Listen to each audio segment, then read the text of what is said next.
Hey, welcome to some more Huddy Maths, parallel and perpendicular lines, the last little bit that we're going to do now in this unit on coordinate geometry.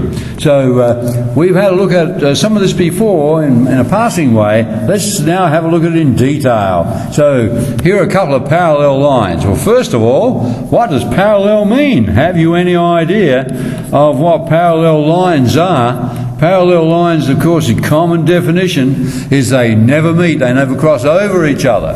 Okay, so we draw this sort of thing in maths and we put that little arrow to indicate that they're parallel. Well, in coordinate geometry land, on the Cartesian plane, what would that mean? Well, come over here to Pearson's diagram here. This little presentation is you're going to use screen clippings from Pearson's textbook for the Year 10 National Curriculum. So let's have a look at what they're saying here. Can you see that parallelism, and that is a word, parallelism, requires the same y step over x step. Now, Pearson's using these words rise over run. This is usually pretty junior burger stuff, and we would normally talk about the slope in terms of, okay, maybe in this junior level y step on x step, but really later on, change in y over change in x, using the delta notation, here's a preferred form, so you might like to come into that and say, well, our change in y is 2 for every change in x of 2. And this dude's got the same thing, the change in y for a change in x. It's if we change x by 2, come across here 2, we go up 2. And isn't that what we would expect for parallel lines? Because what line makes a line straight?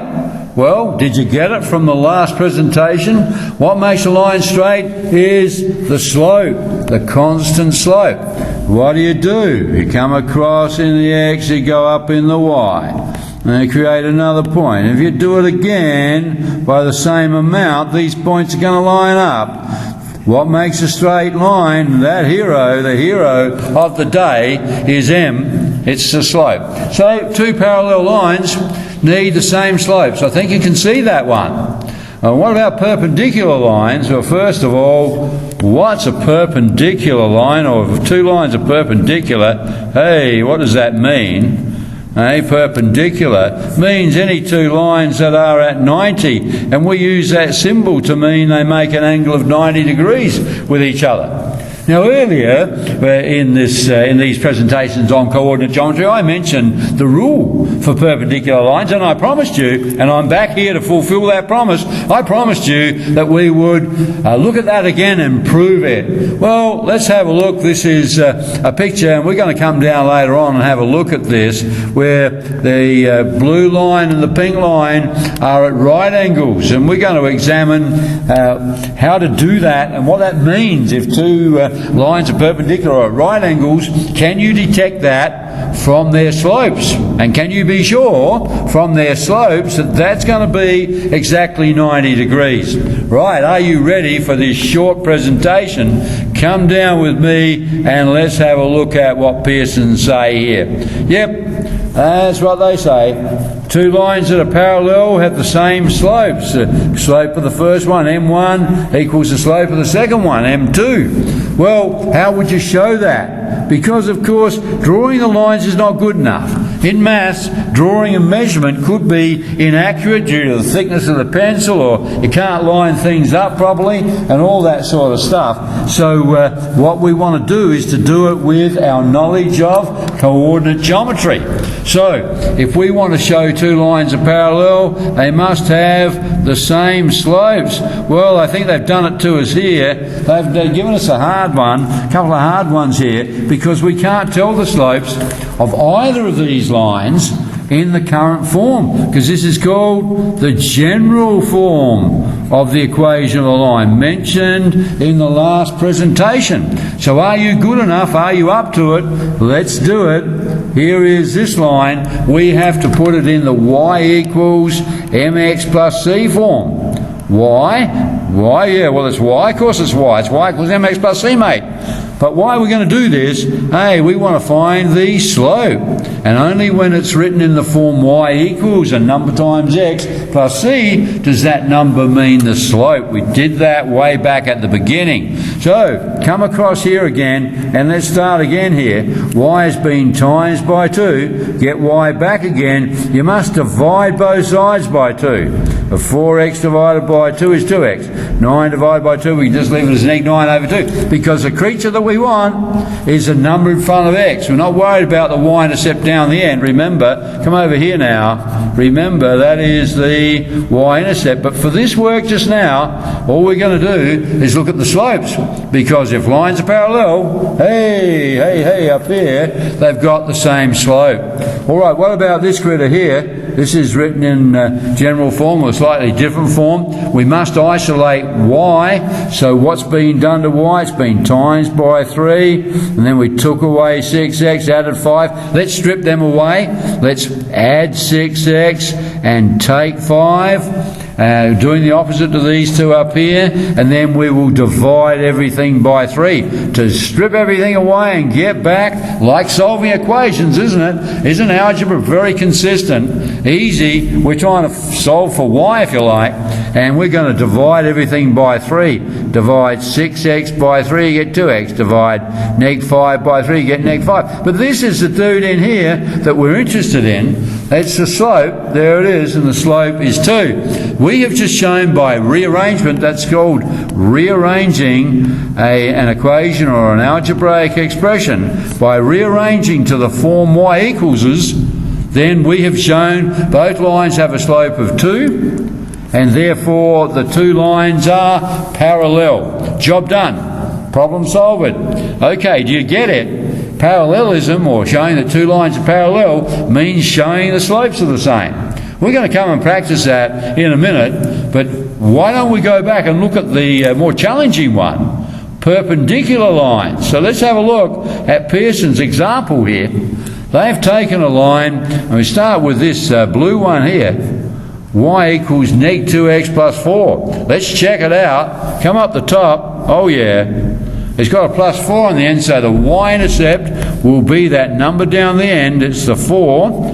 And what is the slope or gradient? It's neg 2. So every time we go up 1 in the x, we'll go down 2 in the y. Okay, down to there. So we're looking at the blue line there with a negative slope or gradient. All right, I think we can understand that one. We're getting pretty good here at the moment. So it's got an x-intercept of 2, 0, and a y-intercept of 0, 4. So can you see this? It cuts the x-axis at 2, 0, and the y-axis at 0, 4. Now, you have this blue line. Let's have a look now at rotating it. Now, what we want to do is we're going to actually take this point 2, 0, and there's our origin. We're going to rotate this around. Rotate it around to there. So if we rotate if we join all the points on the line, let's do this, all the points on the line to the origin, okay, and here it is. If we rotate all those points 90, and this one, hang on, that'll go over here, 90, we're actually going to create a perpendicular line to this one. So this point here is going to go over there, this point here is going to go to there, and we'll create a 90. That's the process that we're doing. Now this is a little bit beyond some people at this stage, because this is called a rotation about O, where you join up a point on the figure, join it to O, the origin, rotate it 90, no matter where it is. Swing all the points around, and you will create a line which is at 90 degrees to the original. Now let's tidy this up now, and let's just come back to what we're doing here. So we've rotated this first point. Let's take this point up here, we join it to the origin, and we rotate 90. So our new points are this one here at neg 4, 0, and this one here at 0, 2. So there's our new line. Now, by rotating any number of points on the original line, we will produce a perpendicular line. That's a little bit of a new idea there. And now let's examine it. Let's examine it. What does that mean? Well, can you find the slope of this line here? Well, we're going between the point -4, 0 and 0, 2. Those are our two new points. Our old intercepts on this blue line have become those two new intercepts by rotation. Let's look at its M. M2 we'll call it. It's our second line. Y step is 2 take 0 over X step 0 take -4. What's the negatives? 2 over, this will be positive 4 here, is a half. So, here we're saying over what Pearson's has said, the gradient of this line is a half. And there's our working out for it over here. So what's just happened? Hang on. The first line was y equals -2x plus 4. Here it is up here. It's got a slope of -2.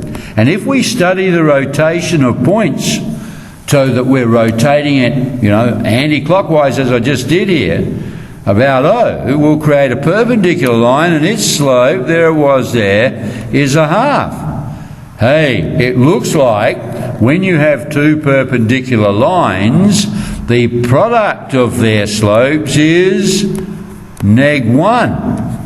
Okay, it looks like it from this example, and that's what Pearson's talking about over here. Here's our rule at the bottom. It looks like from this example that the product of the slopes of two lines that are perpendicular come to -1. Hey, yeah, that's called inductive reasoning. I wonder if you've seen that before, where we use an example to make a conjecture or to postulate something. This has not really been proven. It's just based on this one example. So what we should do now is go to the next level and prove it. This is called deductive reasoning. And what it means is we've got to do it in general for any line, not just these but these two here, and show that this would always work. Do you want to have a go? Well, let's go and do it down below here. And I've got a little grid for you just sitting there. Let's have a look at how we can do a deductive proof. Some proof that is going to convince everybody that it will work no matter what line you take. The one that we just looked at, people could shoot it down because we took a particular line. And most people want to know, will it work in general? So deductive proof is a general proof, a generalisation of the thing and showing that's going to work no matter where the line is. So the first thing now is no matter where the line is, doesn't matter, here's your line. Okay, let's say it keeps going both directions here. There's a line, not very straight. It's supposed to be a straight line, mate. Okay, well, the first thing we might do to understand this is no matter where that line is, we could move it back and put it through the origin, couldn't we? We could put it there. So that's our first step. And it wouldn't matter, let's rub that one out, it wouldn't matter if we had a line going this way. First step is to bring it back and put it through the origin. So do you accept that? That's our first generalisation. We can take any line and relocate it, or what's called translate the line back. Translate the line without changing its slope so that it passes through 0, 0. Okay, so that's what we're going to do, through 0, 0. That's the first step. Now what we're going to do is to say, well, let's take any point on that line. Let's take a point down here. Let's call that point AB. Remember, we're not allowed to use points that are particular, like 2 and 3, or 4, 5, or 2, -1. We've got to generalise it. So what we're now going to do is we're going to rotate this point anti-clockwise. So it's going to come around here until it makes an angle of 90. So that's got to come up to about there. Okay. Now, what would the coordinates of that point be? First of all, this little line segment here, that's the start of our new line, will be at 90, won't it? Because we've rotated a point on the given line 90 degrees anti-clockwise, here, going back that way, about O. Well, this is where your maths might be a little bit behind here, because we can prove, and we're a bit beyond this course, that the coordinates of this point here are neg B A. In other words, here it looks like A was positive and B was positive. When we swing it around here, A was positive and B was negative. The x coordinate is positive, it's on this side. The B coordinate, the y coordinate, was negative. Now when we swing it around, this is our distance B, this is our distance A. Now, it goes a little bit differently now, because our B, our y distance here, becomes our x distance. It's over here. I haven't drawn that very well. I might actually get this distance. See this here? That should have stayed the same, shouldn't it? I think I might have to just do that more neatly here. So when I move this point, I can't come in. I've got to keep it the same distance. Those two distances, when I rotate it, should be the same. Okay, same distance from the origin. Now I've gone too far, I think. So our y distance now becomes the shorter one, and our x distance is the longer one. So B was negative down here in this in our point A, B here, because it was below the axis. Now when we swing it up, it becomes the positive x value here. B becomes x value. They interchange. So it's neg B and A. But this is a result always obtained on rotation anti-clockwise about O here, about the origin, about naught. You'll see this a bit later on in mathematics. Anyway, that's our new point up the top here. So just do that and have it here, because that's a little bit more accurate to scale there. We should keep these distances on rotation exactly the same. All right. If we call, so we've made a little section of a 90-degree line. This is, let's call this line 2. And here was line 1. Let's go to line 1 first and say, can we work out its slope? Now here's the advantage of why we did it through the origin. Why did we go through the origin? It's easy to see the slope. What is the slope of this line 1? Okay, it's y step on x step, or delta y on delta x. And what are we going to do here? Y step. Okay, let's take the YB. Oh, the origin is 0, 0. That's why we brought the line down there.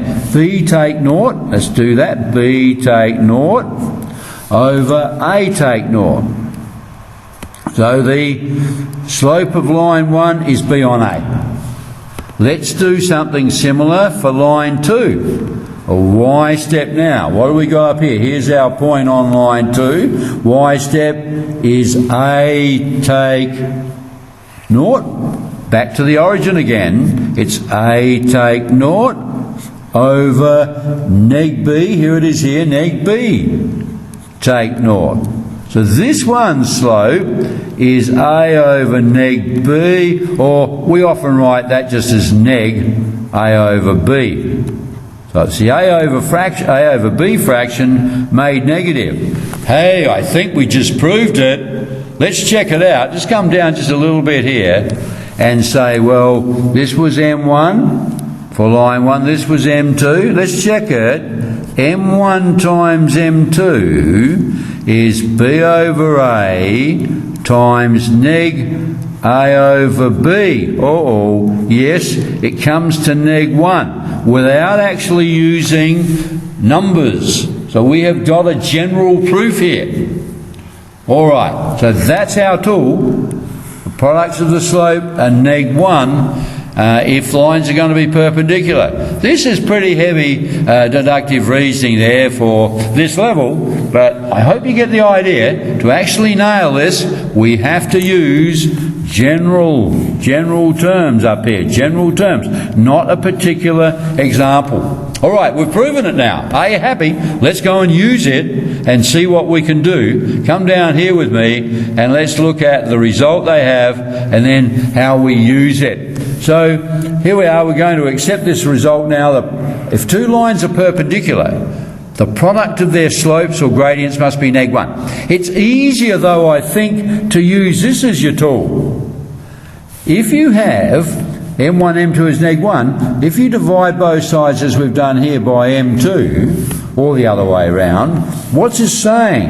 One slope, let's say one was M1 was 3/4. If they're going to be perpendicular and product be neg 1, flip it. It's reciprocal, neg 4/3. Okay, so that might be an easier way to spot two lines which are perpendicular. If one is, let's take another one, 2/3 in slope, the other one will be neg 3/2. Or if this is neg 5/9, 5/9, this one will be 9/5. You have to flip it. No, I shouldn't use that. Not very good mathematics there, mate. You should do the reciprocal and change the sign. So that's a little tool you can use to quickly generate perpendicular lines. Okay, let's look at the worked example here now. Show that the line with equation y equals 3x take 10 is perpendicular to the line with equation, oh, what an animal. That's a bit unkind. Why? Well, 3x take 10 is cool. We can say its slope of the first line is 3, but we've got to do some work on this one, mate. So we've got to get it in y equals mx plus c form, because we want to, with this parallel and perpendicular line stuff, we actually want to find the m. So let's rearrange it. Look at it there. Y has been times by 6. These two things have been added. So let's subtract those two things from both sides. Shouldn't be things, mate. Terms. Terms in mathematics is what you should say. And then we will divide by 6. We're like solving the equation for y here, getting it by itself. And you can see now, summarising it from Pearson's here, the first line had a slope of 3, like we said. The second line's got a slope or gradient of neg 1/3. And because the two multiply together to give neg 1, the lines are perpendicular. So we have proven it. So this is not a bad little section. Not too much to remember. Remember, parallel means the two slopes, that implies the two slopes are the same. If you're looking for perpendicular lines, then you're looking for slightly different here. It implies that when you multiply the two slopes together, you get neg 1. Or they are the negative reciprocals of each other. Flip one and put a negative and you should get the other. Okay. Let's do some practice, and then we're going to leave coordinate geometry from this presentation for Year 10. Let's go down and have a look at Pearson's questions here. So there's a bunch, question 1 to 6. These are under the level of fluency. In other words, are you fluent with your mathematics? Can you do the basic tools? So you are to do what we've just done here. So let's look here, show that that line is parallel to the other one. Well, parallel or perpendicular, hang on, come back up here, and we'll just come across a bit. Parallel or perpendicular doesn't make a difference here. In both cases, you want the slope or the gradient. So that is, you want to solve for m, and that means get it in the form mx plus c. So you need to change dudes like this and this. So you get y equals, just one y equals, because we know then that it is in the form where the number in front of x is the slope, and not so importantly here for this use, the number down the end is the y-intercept. Okay, what I want you to do is to have a go at most of the problems there. Maybe just do the alternate parts of this one. But you'll know whether your skill level's there or not. Keep practicing until you're confident. Okay, so you can work through those. I'm going to take you downstairs here to the solutions, and then you can toggle back and do the problems. Just remember, check as you go. Right? Check as you go. You don't want to do a whole lot of practice, find it's all wrong. wrong. So do one or two and go and check. Come on down, let's have a look. And here are the answers to the first 6. Now there's 1 to 3. And you pause it and check it out. And toggle on now. We'll go down to 6. Okay. So, go back and forward. Check your work as you go. If you want some more, let's go to the next level in Pearson's and have a look at the next set of problems now. Here we are. Show that the line joining, this is understanding level now. So this is the next level up of difficulty. Show that the line joining that is parallel to that. So you're going to actually have to create a slope or gradient expression and value for m between those 2 points. And check it with the value of the slope or gradient of that one. Remember, when there's no number there, it is 1x. Okay, so have a go at those. Hopefully you can go a fair way with this little unit here in these increasing difficulty, level of difficulty problems. Come down, let's look at the solutions. Okay, so there they are. And check how you went. All right, let's keep going. Next level, are you ready? So, level of reasoning now, so a few problems there, half a dozen problems there on the reasoning level. Which of the 2 lines are parallel? Which two of the following lines are perpendicular? So check it out. Slight variations. Remember what you're doing here. Always focusing on m, the slope of the lines, because that is definitive in determining parallel. Remember, the 2 slopes will be the same, or perpendicular at 90 degrees. M1 times M2 will equal -1. That's your tools. They're your tools. Remember it now for later maths. Very important. Okay, let's come down to the open-ended questions now. Oh, sorry, the answers to these then, first of all. The answers, so check those out. And going on now to the open-ended questions here, got a couple of answers. Open-ended, of course, is such that you can put several answers in there. They will give you an answer in a minute, which is a sample answer. There'll be many possible answers, because here you want 3 different straight line equations parallel, so it has the same slope as that. It can be any line though, which has got a slope equal to that, or perpendicular to this, so you can make up your own. Let's have a look at those examples, the sample examples there. There they are down there. All have gradients of the required number. All right, keep up your skills. You're going well. Keep with it, and I'll catch you in a presentation a bit later on a different topic. Cheers for now.